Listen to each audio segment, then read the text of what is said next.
Conseil des ministres du jour a également pris connaissance en communication orale de la situation de 173 de nos compatriotes qui ont été refoulés, expulsés de la Côte d'Ivoire et qui ont été accueillis à la date d'hier au niveau de la frontière à Yendéré.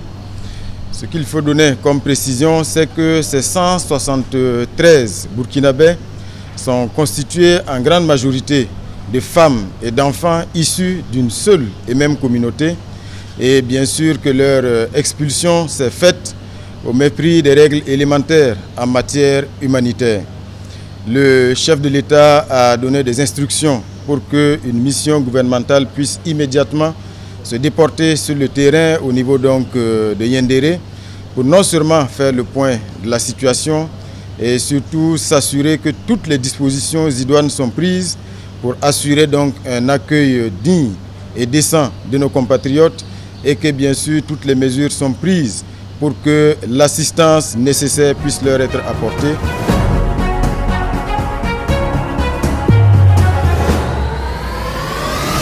Il y a eu la dissolution des deux institutions, savoir le Conseil économique et social et le médiateur du Faso.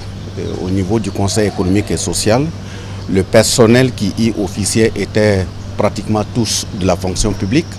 Nous n'avons fait que procéder à un redéploiement. Mais au niveau du médiateur du Faso, qui comptait 109 personnes, il s'est retrouvé que parmi ce personnel, 109 personnes, il y avait des agents venant directement de la fonction publique, donc redéployés là-bas, mais il y avait également d'autres agents qui avaient été recrutés par les premiers responsables en complément.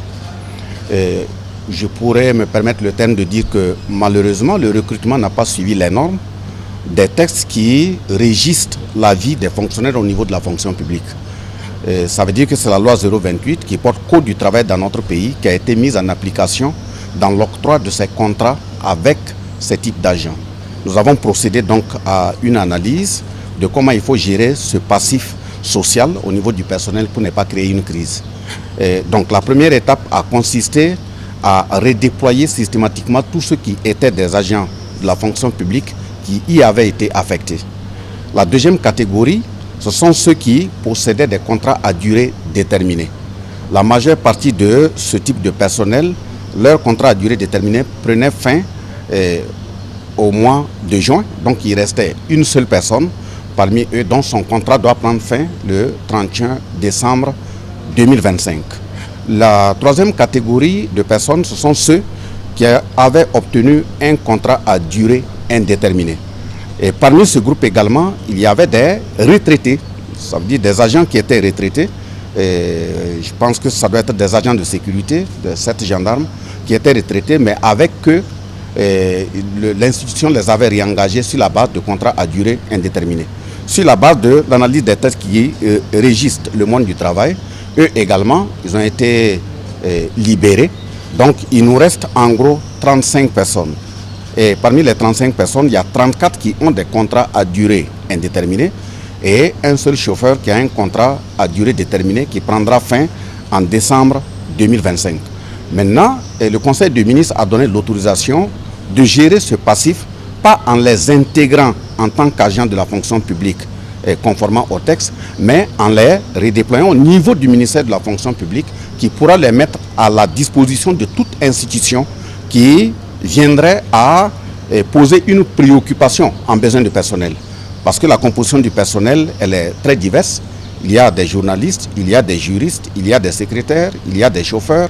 Donc, dès lors qu'une institution est dans un besoin de requête d'une personne pour un service bien déterminé, si nous recevons la requête, nous allons regarder parmi eux et voir quel est son niveau de professionnalisme qui soit capable de lui permettre d'y servir.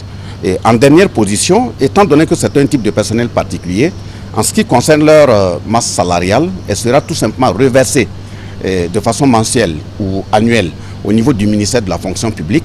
Et c'est à ce niveau-là que nous allons procéder à leur paiement, ça veut dire les gérer jusqu'à les libérer au fur et à mesure que leur moment de retraite va arriver. Et terminé, je dis, nous avons tiré aussi des leçons à l'endroit de ceux qui sont nommés à la tête des institutions.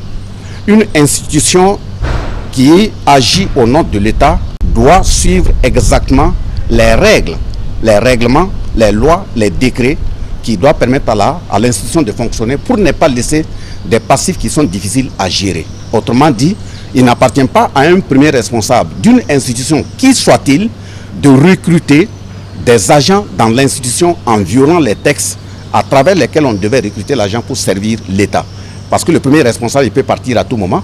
Et s'il laisse un passif derrière lui qui est difficile à gérer, ça fait des cas de crise sociale. Et là, ce n'est pas du tout bien. Aucun des 35 ne sera licencié parce qu'on a fait également un point. Si c'était un licenciement et payer leurs droits, l'État allait devoir débourser 129 980 970 francs CFA. Donc nous avons préféré, pour ne pas ajouter des crises aux crises, de les garder et de les gérer de façon tactique jusqu'à atteindre leur retraite et puis les libérer. Mais ils vont continuer de servir l'État d'une façon ou d'une autre, quelle que soit l'institution où ils seront affectés.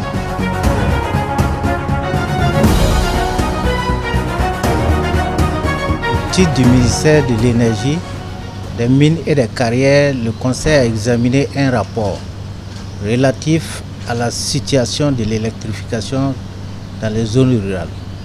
De ce rapport, il ressort un certain nombre de difficultés, mais également d'insuffisances qui ne sont pas en faveur du relèvement du taux d'électrification dans les zones rurales.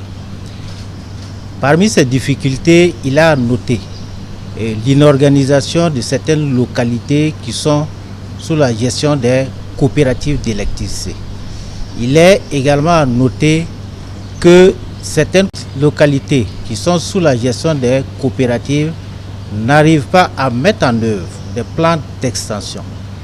Tous ces éléments ne sont pas en faveur de relèvement du taux d'électrification. Alors, le Conseil a entériné un décret qui va apporter un certain nombre d'innovations.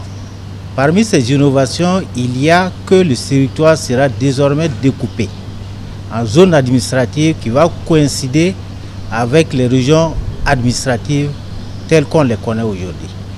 Chaque région administrative devra faire l'objet de concessions, d'une ou de plusieurs concessions. Et à travers ces concessions, chaque entreprise privée qui va postuler va arrêter un plan d'investissement et un plan d'extension sur la base d'un cahier de charges. Les zones qui sont des localités sous coopérative d'électricité qui sont dans de bonnes dispositions, c'est-à-dire qui sont bien gérées, pourront être autorisées à poursuivre l'exploitation de ces zones sous réserve de présenter dans les 6 mois qui suivent un cahier de charges montrant les extensions à opérer et les différents relèvements du niveau qui seront assurés. Toutes les localités qui sont sous coopérative et qui ne sont pas bien gérées, le Conseil a décidé de retirer les dites localités et de les confier soit à la Sonabel ou à une entreprise privée qui va présenter un cahier de charges et s'assurer de la meilleure exploitation de ces zones. Il y a également des coopératives qui ne sont pas sous des coopels. Le Conseil a décidé que ces localités fassent l'objet d'appels à concurrence ou sous forme d'offres spontanées sur la base d'un cahier de charges. Il faut dire qu'en plus également de ces éléments, chaque coopérative ou chaque entreprise soumissionnaire ou concessionnaire devrait également présenter un cahier de charges qui prend en compte l'usage productif d'électricité. L'usage productif d'électricité, c'est quoi? C'est tout ce qui est activité générative de revenus qui va permettre de mettre en place un certain nombre d'investissements, soit sous forme de forage à grand débit ou sous forme de système d'irrigation afin de pouvoir permettre à ces populations au niveau rural de pouvoir disposer d'activités génératrices de revenus. Il faut également souligner que le Conseil a décidé dorénavant de mettre fin à la création des coopératives et d'aller vers un assainissement de ces localités. Bien entendu, l'objectif visé, c'est qu'on puisse booster le taux d'électrification rurale qui est aujourd'hui à un niveau relativement faible, c'est-à-dire autour de 5,49%.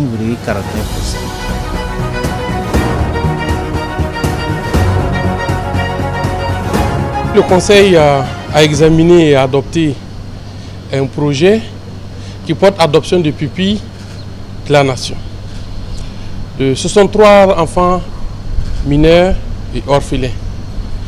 Comme le dispose déjà la loi du 10 juin 2022, qui porte statut de pupille de la nation et qui fixe les conditions pour être reconnu pupille de la nation, a renvoyé à un décret.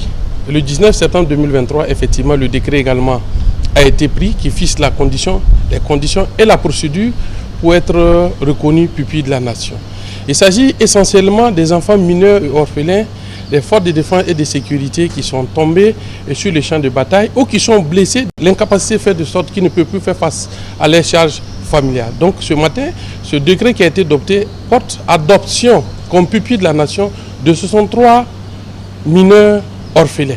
Bien entendu, quelles sont les conséquences du fait d'être adopté comme pupille de la nation? Être adopté comme pupille de la nation emporte gratuité des soins de santé, gratuité des frais de scolarité, gratuité des transports publics, bien entendu avec un soutien moral, matériel et financier. Aujourd'hui, nous appelons effectivement les personnes qui sont, les familles qui sont dans ces conditions, effectivement, qui peuvent déposer une requête auprès du procureur du Faso et la procédure va suivre son cours. Si les conditions sont remplies, bien entendu, il pourrait y avoir des décrets qui puissent reconnaître à ces enfants mineurs comme pupilles de la nation.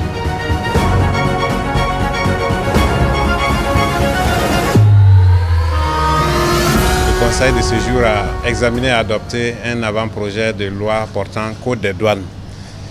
Le Code des douanes du Burkina aujourd'hui est un peu dépassé sur un certain nombre de dispositions compte tenu de l'évolution de l'environnement. Et pour cela, il a été procédé à une relecture du code pour faire un code des douanes beaucoup plus moderne, beaucoup plus en phase avec les réalités du moment. Et un certain nombre d'innovations ont été apportées, parmi lesquelles les plus importantes sont par exemple les questions liées au blanchiment d'argent et au financement du terrorisme. Parce qu'aujourd'hui, nous savons bien que ces questions sont des questions qu'il faut regarder avec beaucoup d'attention. Et la douane qui contrôle les frontières a un rôle très important à jouer. Donc ces questions ont été prises en compte pour faire en sorte que nous puissions disposer d'un dispositif beaucoup plus moderne, beaucoup plus efficace de lutte contre le financement du terrorisme et le blanchiment des capitaux. Également, nous sommes aujourd'hui aussi dans un contexte d'insécurité qui commande que la douane puisse jouer un rôle très important dans la lutte contre l'insécurité, notamment par le contrôle de l'importation des armes, mais également aussi par sa participation donc aux opérations sur le terrain. Et enfin, il a été pris en compte tout ce qui est innovation liée au commerce électronique. Cela va permettre donc à la douane d'avoir un dispositif qui permet de prendre en compte les réalités du marché international et également du marché national et également renforcer les dispositifs de collecte des ressources parce que la douane est une régie financière qui a un rôle très important à jouer dans la mobilisation des ressources intérieures. Donc ce nouveau code va permettre de renforcer la collecte des ressources sans aboutir à une augmentation des droits de douane, mais mieux organiser la collecte des droits de douane pour qu'on puisse effectivement faire face aux charges de l'État.